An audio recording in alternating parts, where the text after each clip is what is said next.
Mehriban Əliyevanın namizədliyə irəli sürülməsinə dair təklif edilib. Bununla bağlı nə düşünürsünüz?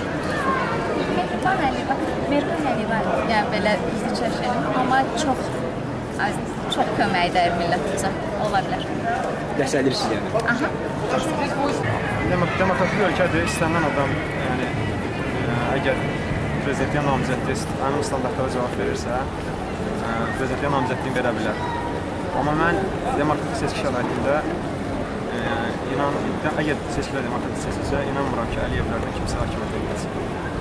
Niyə olmasın? Yəni nə düşünürsünüz bununla bağlı?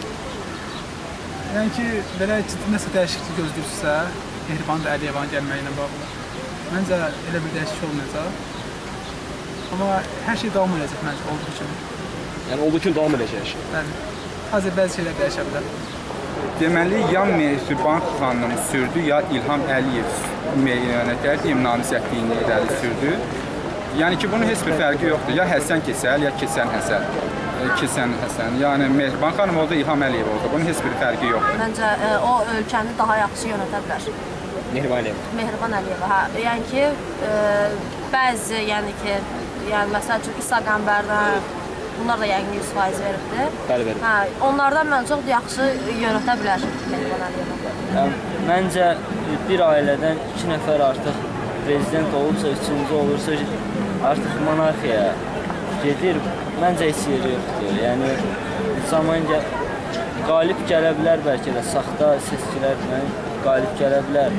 Ancaq heç dəstək vermir. Mehriban xanım Əliyevə gəldi də, bu qadındır, ictimai xadimdir. Bəli. İctimai xadim. Bu ictimai xadim olmasına baxmayaraq bu qadındır. Gərək bunun ətrafında bir güclü məsləhətçi qüvvə olsun. O da kim ola bilər? Özün deyirəm. O öz həyat yoldaşı. Əgər onun qarşısında o həyat yoldaşının qarşısında qoyduğu məqsədləri o dəyişməyib, onu yerinə yetirəcəksə, nə olar qadın da prezident olsun? Verilib də bizliyini. Onsuz da yəni bu ilin seçkilərinin nəticələrini biz bilirik. Mənə çatmır da o söhbət. Əliyin papağı Əliyev, Əliyin papağı Əliyev. Fərqi yoxdur, eyni şeydir. Indira Gandhi uzun müddət Hindistanın rəhbəri olubdur. Yəni o vaxtı, yəni belə xanımlar çox olubdur. Bizim keçmişdə Sara xatunumuz olubdur, diplomat qadın. Və belə təyyarəçi qadınlarımız olubdur. Niyə olmasın ki? Mümkündür. Mən də dəstəkləyirəm, olar. Çox gözəl. Mən nə deyə bilərəm? Çox gözəl. Yəni inanırsınız? Bəli, ona sonsuz.